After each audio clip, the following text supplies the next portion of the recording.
Welcome to Hack Your Happiness. Take care of the minutes and the years will take care of themselves, which means, do a good job of your life in the present and your future will work out. And that's true for 20-somethings. I think it's especially true for teenagers. Are you a teen or adult looking for more happiness in every day and ways to connect with people in your life? You've come to the right place. Hack Your Happiness is a podcast designed to bring you the behind the scenes of what brings iconic individuals happiness, plus their life hacks. I'm Mercedes. And I'm Anastasia. And we're the two teens behind Small Bits of Happiness. We're interviewing Olympic athletes, entrepreneurs, celebrities, and more. Throughout all of our episodes, you'll find great conversations, hacks that you can take away and try in your life, inspiration, as well as unique and surprising insights. Today, we are speaking with Meg Jay. I was actually a college dropout at the moment that I turned 20. Dr. Meg Jay. Meg Jay. Meg Jay. A developmental clinical psychologist Who specializes in 20-somethings. Well, first, don't panic.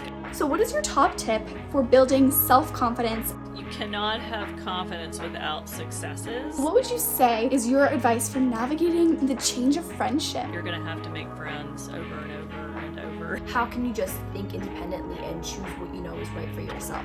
I remember having this moment in college. Welcome to Hack Your Happiness. Welcome, Dr. Meg Jay. Oh, thank you for having me. It's lovely to be here. Thank you. You are an iconic psychologist and author, and we're just so thrilled to have you on with us today. Well, it's always great to be called an icon. I love it. So, keep going. Yes, well, it's true. Take us back to the beginning. How did your journey begin? We just want to quickly say, check out our happiness wellness products designed by us for individuals of all ages to help you bring a small bit of happiness to your home with our tangible tips and tools. Check them out in the show notes. Oh my goodness. My 20-something journey, my life journey. I was actually on a podcast this morning and I was pointing out probably a little known factoid that when I turned 20, I was actually a college dropout at the moment that I turned 20. I was pretty lost. The first couple of years of college had gone okay, but not amazingly. So I was taking a pause, rethinking some things, and then kind of getting back in the game, going back to college at 21. So the point of my story is my 20s didn't start off any smoother or more smashingly than anyone else's. It's a tough time. It's an important time. And what I write about is really not about my 20s as much as it's about working with 20-somethings for now, believe it or not, 25 years. Wow, amazing. I really like how, you have such a relatable beginning and such a relatable story, because a lot of people struggle to, kind of find their purpose or know their why or feel like they fit in. Sure. In that transition between being in high school, being a teen, into attending college or post-secondary, and that whole part of our life. And so I think it's really wonderful to hear how, you also had a point of, some struggle, but it's normal and you can totally bounce back from that. Yeah, and I was just going to say that it's actually really normal not to know your purpose, not to have your why. As I wrote about in the 20-something treatment, that's kind of one of the last pieces to come together in adult development, that people you have to get out there and have experiences and figure out what's not my purpose, what's not my why, this isn't working, this isn't doing it. And if you had asked me at 20 or 25, if I was going to spend my career working with 20-somethings and writing books and giving talks about that, that would have been a surprise to me. Like I certainly had not found that yet. So it's really healthy to want a why and a purpose and to feel frustrated if you don't have one, but also completely normal for that not to have come together yet. It's usually something that's, maybe by 30, 35, people are like, okay, I'm seeing it. But oftentimes earlier, you may not have found it. yeah, for sure. It's definitely so difficult even for teenagers, because they feel like they see on social media people pursuing these big, great things, and then they're sitting here and they're wondering, oh, well, I have no idea what mine is, and how do I even find it? How do I, get these experiences and then end up finding what I genuinely think is my purpose? And I love how you also said by finding your purpose, you're also finding out what isn't your purpose, and you just gotta go through all these different types of things before you actually find, oh wait, this is something that really motivates me and I think I really want to follow. And so throughout your journey, what do you think your most significant challenge has been, and how did you overcome this challenge? I'm kind of a scrapper, so I'm up for a challenge. So I mean, I had a lot of challenges, but I would guess the ones around what you're describing. I think a big challenge for people is to, you kind of have to get out there and put the work in and work for other people or learn for other people. And, there's a fair amount of like foundation building, but then at some point you have to say, well, what do I really want? And now this really has to be my career, my life. And so I see that with teenagers. I see that with college students of, maybe your parents, want you to go to college, want you to check out this or that. You started a company and you work for other people for 5 years, 10 years, whatever the case may be. But at some point you got to go, okay, this is my career, my life, my college experience, and I'm going to do what's authentic for me. So I don't know if that was I guess it was a challenge. I think it's hard for everybody to say, like, I hear all these people telling me I would be great at A, B, and C, or I should be doing X, Y, or Z.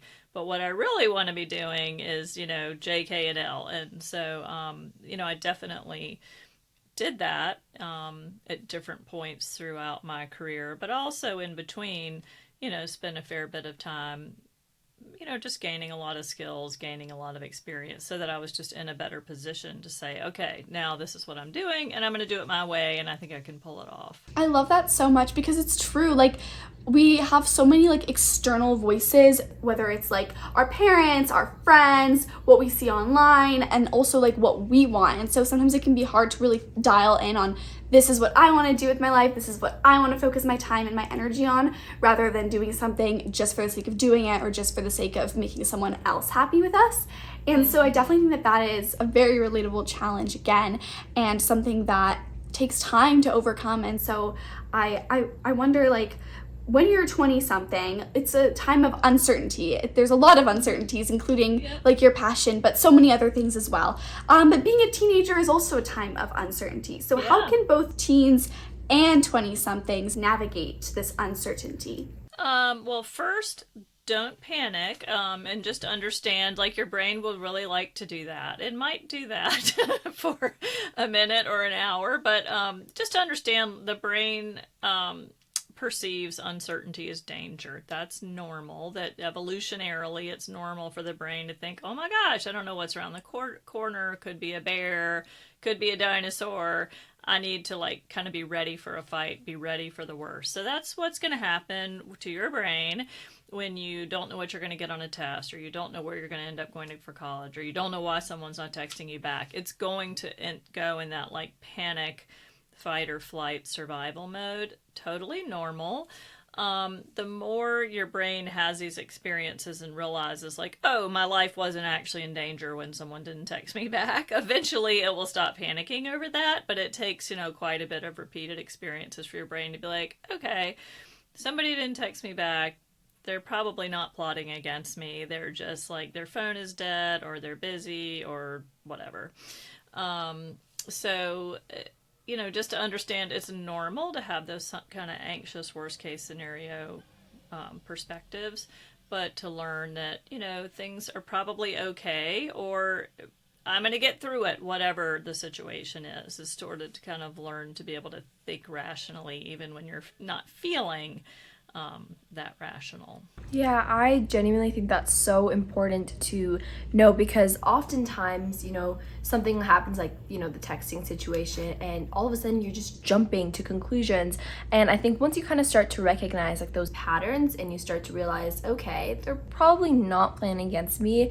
Maybe their parents just pulled them aside for a minute. They need to talk to each other, or something happened that came up. It's probably not personal, because my motto is that they're not thinking about you as much as you think they are. Right. Not everything is always about you. Not everything is always personal. And so kind of like zooming out and think maybe what are they going through and what's happening right there probably on their end, and how would this 100% be affected? But I feel like that applies to all types of uncertainty, Yeah. really, because like we can hyperfixate on something, but then 3 years later, it's like that was not even really relevant. But Exactly. it seems so relevant at that time. Exactly. And I think what also a good idea to do when you're in that kind of situation is if you're stressing about something like this, the kind of trying to find a similar situation that's happened before, if you have one. Yep. What the result of that was. Maybe they texted you back 5 minutes later. It was a bit later, but they still texted back. Or, you know, you got so stressed out about getting accepted into a program, and maybe you did, maybe you didn't get accepted, but you kept going. either way, you were able to Right. get over it and keep going. Exactly. What are your top tips for teens to prepare for the future?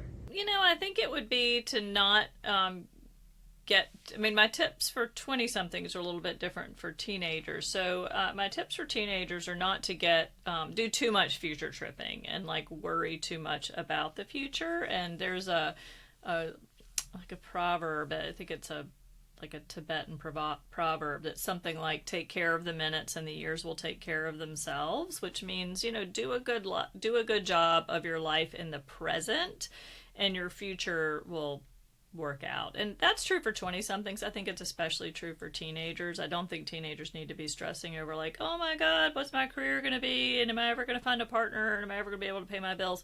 That it would really be a better use of your time to try to take care of the basics and to, you know, start picking up better work habits, school habits, health habits, you know, conflict management habits, healthier relationships, to just really think about health and happiness and success in the now. And then that will serve you in college. Not a lot of the time, but often college students or 20-somethings that I'm working with who are struggling, I'm doing a lot of cleanup from high school where like those things weren't happening. So they've come into college or their 20s with some very unhealthy habits or just ways of approaching relationships or work or whatever the case is. Totally. I mean, high school is such a tough time because I feel like there's all these like opposing forces. Like you feel like you're growing up, but at the same time you're still a kid in many ways, and so it's a very challenging and confusing time. I mean, I'm in high school, so I get it.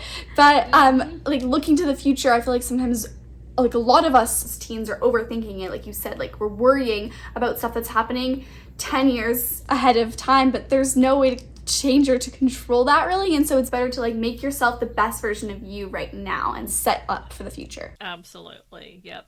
Just to focus on the basics. I think for high schoolers, if they can figure out how to be healthy, happy, and successful in the now, then you're going to be in a much better position to handle the kind of the bigger stresses of college and 20s. Yeah, exactly. And it's kind of like even building like a concrete foundation. So then afterwards, you're actually able to build a future and a really successful life ahead of you because you have that kind of stable foundation laid out for you.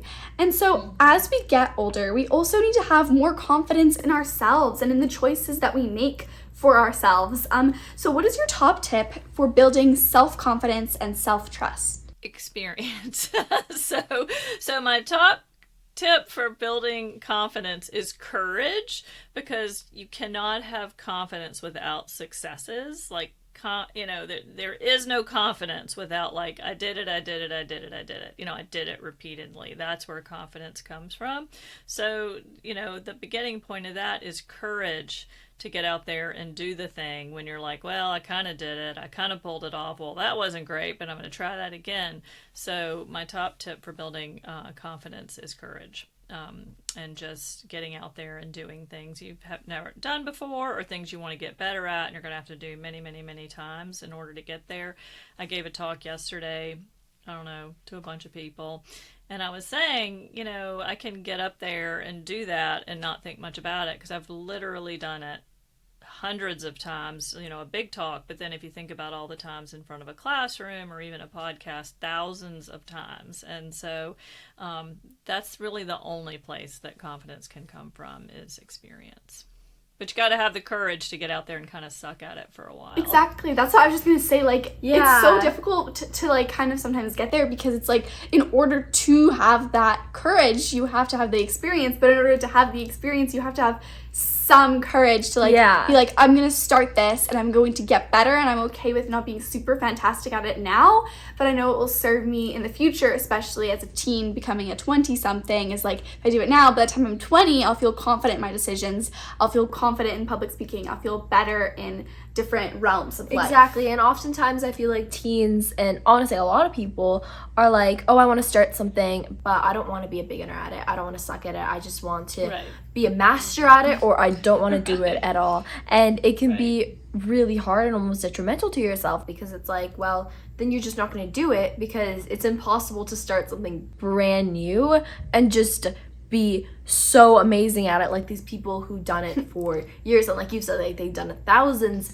and hundreds of times. But what you have to remember is, like, there's a first to each time. Like, there's a first time that you have a podcast, or there's a first time that you give a speech, or there's a first time that you make a decision about who you're gonna hang out with or not. Exactly. It's like there's always a first, and we don't think about that, I think so, for sure. And also, like, having the courage even when you're scared to do it, and then after that, the next experience will be easier. Every time you do it will be easier. And also, I think that what we talk about a lot on our podcast is, like, as a teen, you're experimenting, you're trying different things out. So, like, if you mess up at something, or if you make the wrong choice, it's okay, because this is a time for that, and it's time to learn. And, like, obviously stay safe, but, like, it's a time to learn and experiment and grow your courage. Exactly. And I think that self-confidence is so important, because it plays into being comfortable and then being able to make those meaningful and good decisions for yourself.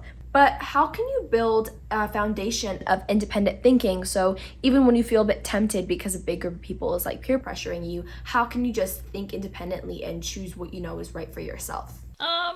For me, it's, I remember having this moment in college. I mean, I guess I also had these moments. Usually they were school or like career related, honestly, but around kind of noticing, oh, I was doing this because I thought I was supposed to, or it sounded good, or that's what people expected. And then kind of at some point having this aha of like, yeah, but I really like, this other thing. So for example, in college, I went in, I had like no idea what I was going to do, but I think I was thinking like, oh, pre-law, I'll go to law school. I'm really good at arguing with people, which is really honestly not my best personality trait. But I'm very analytical, and I like reading and writing. And so I thought, oh, I'll be great at law. I probably would have made a lot of money doing it. But at some point, I guess in a way I did college right, of that I, took all those gen ed classes.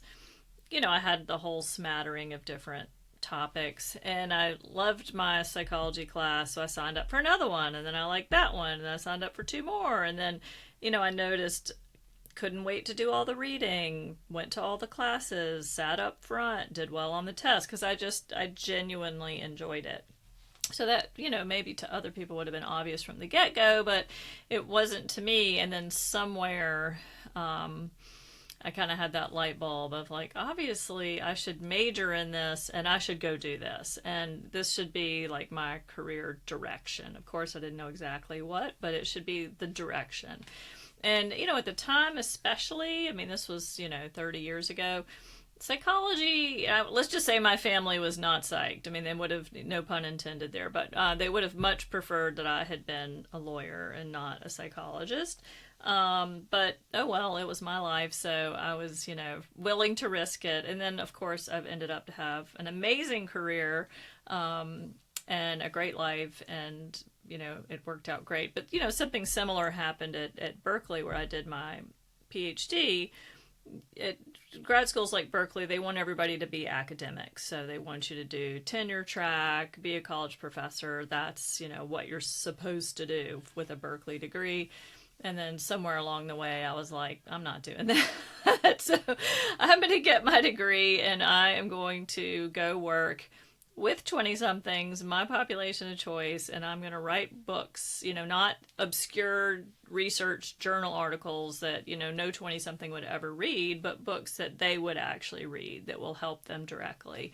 And, I remember both in college and in grad school just having this point at which I became more and more aware that what I really enjoyed was not the same thing as what I was sort of supposed to be doing. And I just had to say, like, well, I'm going to go with, what feels most salient to me. I love that, because it's true. Sometimes like we have to pivot, and sometimes it's not in the direction that people like can see what we're doing at that time. But if you feel right, especially in your gut, and like this is what you're interested in, passionate about, like following that. Yeah, and I love how you kind of like first you did like your pre-law, but at the same time you were also like doing a bunch of different courses, so that you figured out, if I don't love pre-law, I still have touched on a bunch of different types of courses. And then you found psychology, and if you hadn't done all like the trying different, the exploration, exactly, you could have completely missed out on something that you absolutely adore. Exactly. So as we go through teenagehood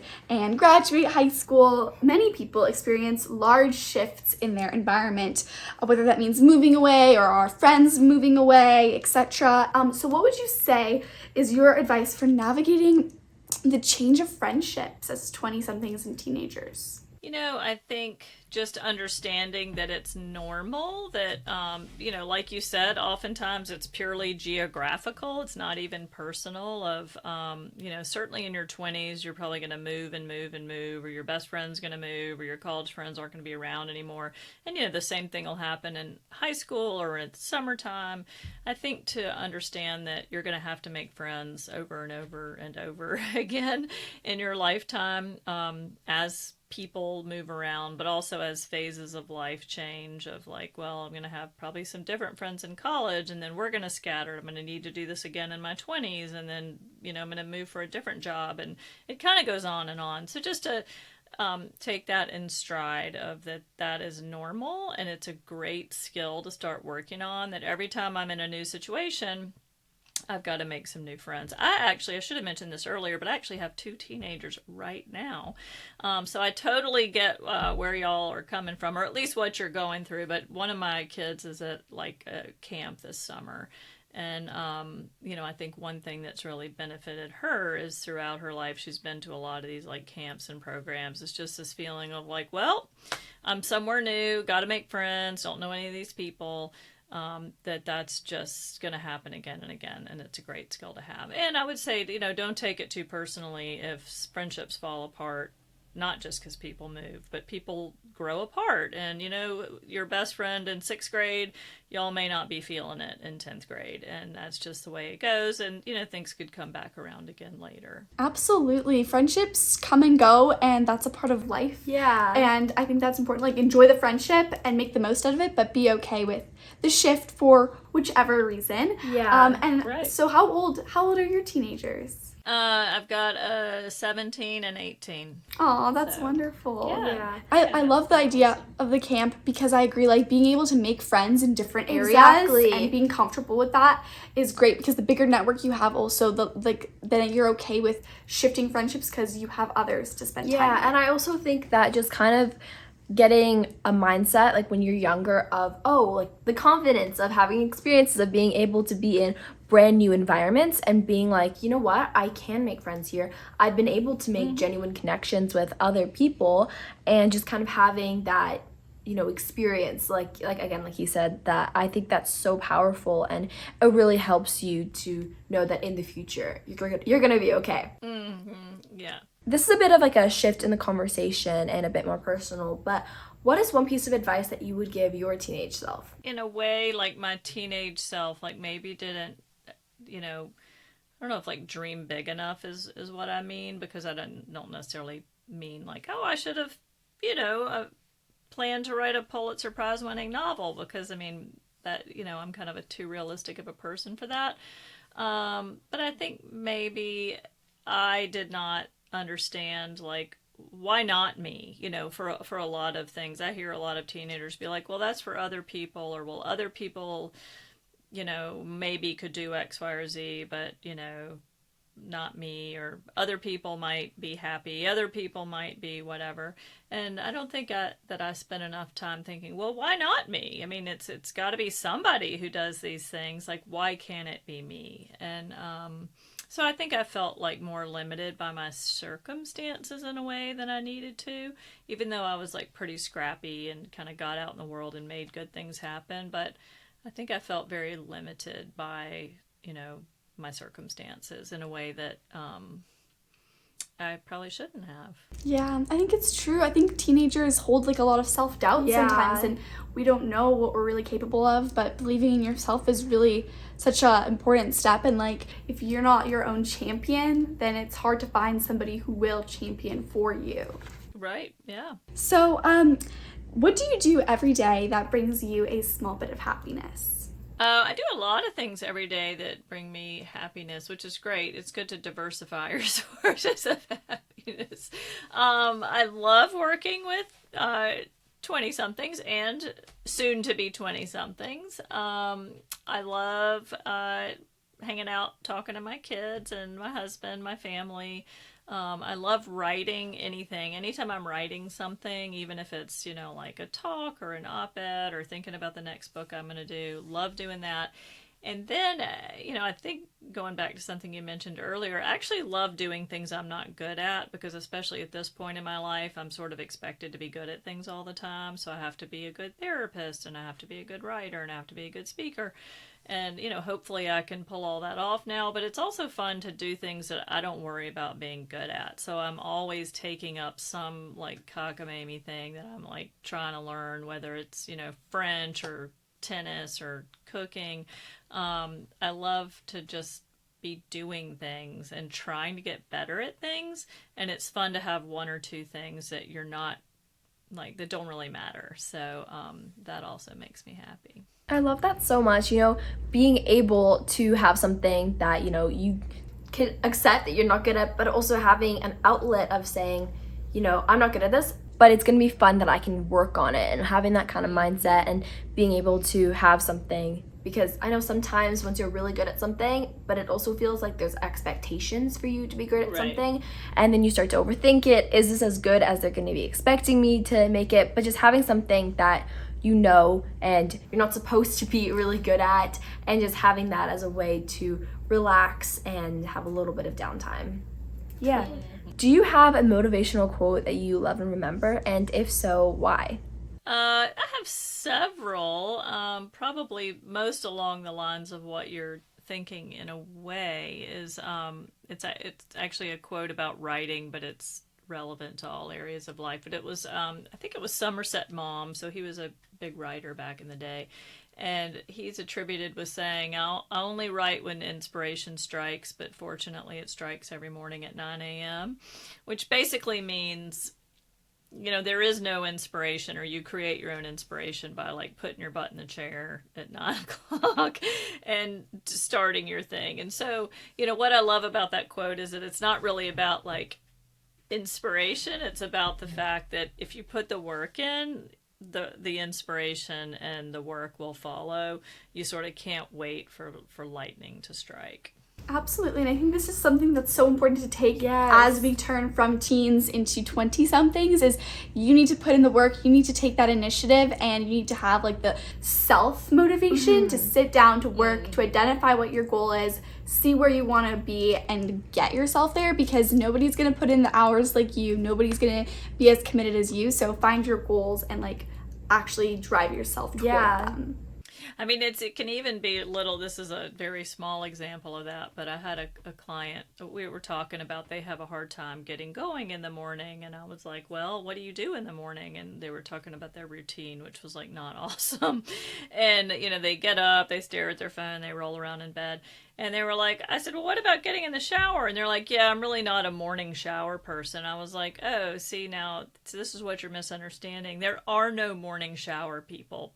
People just do it. They just go get in the shower, and then it's like, wow, I'm glad I did that. I feel better now. I took a shower. But not many people wake up in the morning. They're like, I cannot wait to take a shower. Do you know what I'm saying? That it's sort of like you have to just put your butt in the chair, go stand in the shower. You know, sometimes if I don't feel like exercising or, you know, heading out for a run, I'll like, you know what, I'll just go a block and then I can turn around. And I never just go a block. You know, once you're out there, you're like, oh, well, I'll just keep going. So, you know, I think that's usually how things happen. That's how things start. And then, you know, hopefully, you know, you end up feeling that spark once you get going. For sure. And like getting into the habit also, like that's the thing, is like nobody's born to be like, I love showering at 7 a.m. I'll wake up super early and I do yoga and shower and but they build that into their before 8 routine. a.m. It's like a habit, and once you've been doing that for I think it's 60 days, something like that, to build a habit, and then you are just used to it. You get up, you don't even think twice. Like, that's what I do. And it helps you. Yeah. So do you have anything exciting coming up that you'd like to share with us today? Goals, events, books, etc.? Oh my goodness. Well, books-wise, your audience would probably like The Defining Decade. It's about 20-somethings, but you can read it as a teenager and be like, okay, I see where she's headed with this. You don't have to like worry about every detail now, but I think you can sort of start to think ahead about like, hey, my 20s are going to matter. Twentysomething Treatment is my latest, which is actually in many ways probably more relevant to teenagers than The Defining Decade, because it's about young adult mental health, and a lot of teenagers are talking about that, struggling with that, and there's really nothing I say in the book that's not relevant to teenagers, and it's all about how it's very common, it's very normal to have mental health struggles when you're young, but again, to have like a growth mentality around that rather than a fixed mentality of I'm disordered, I'm different, I'm screwed. But no, it's really common and normal to struggle, and this is how you can you know, work on that so that you're happier and healthier as you go. So those are my two big, you know, big projects that would be relevant to your audience. However, I will say I am thinking very much about writing my next book about college. So maybe right around the time you're going to college, it'll be coming out. How old are y'all? When are you going to college? I'm 16, so I'm going into my junior year this year. Okay, so anyway, so if I do that, it'll be coming out perfect time for y'all. So I'm going to keep that in mind. I'll be like channeling you as I'm writing it. Yes. You know, I will look forward to it, because college is definitely something that I think is on everyone's mind, especially like where I am at right now. So definitely that would be really great. Amazing. Well, where can our audience find you if they want to keep up and learn more? My socials are at Dr. Meg Jay, so you can find me mostly on Instagram. To be honest, I have a social media manager who's very awesome, and she does most of it, but I check all my DMs, so if you want to send me a message, I do read those myself, and I respond. megjay.com has my books and resources, whatever. So those would probably be the best places to start. And I welcome your messages. Fantastic. Well, thank you so much for joining us today. Thank you so much. This has been so amazing. Yeah, it was my pleasure, and I love what you're doing, so keep it up. Thank you so much for listening to this week's episode of Hack Your Happiness. And thank you so much to Meg Jay for joining us on this episode. Her words and insights are so helpful, especially for us as teenagers as we transition into becoming 20-somethings. Anastasia, what is your biggest takeaway from today? I think my biggest takeaway is that you should focus more on the days. So every day trying to be a little bit better, every day making yourself a little bit uncomfortable with trying something new and experiencing different things and being a little bit more courageous, so that in the end, when the years go by, you've grown so much from your starting point, and days matter more than a big year. What about you, Mercedes? I love that so much, and kind of branching off of that, focus more as a teenager on the present and on becoming the best version of yourself and on building up those positive foundational habits of good friendships, conflict resolution, self-motivation, rather than focusing on just being worried about what's going to happen 3 to 5 years from now. If you enjoyed this week's episode of Hack Your Happiness, please leave a 5-star review from wherever you're listening. It really helps us out and we really appreciate it. Also, be sure to join our happiness family. We really appreciate it. We'd love to have you, and it's completely free, and you can do that by following Hack Your Happiness on whatever podcast listening platform you're on now. See you next time!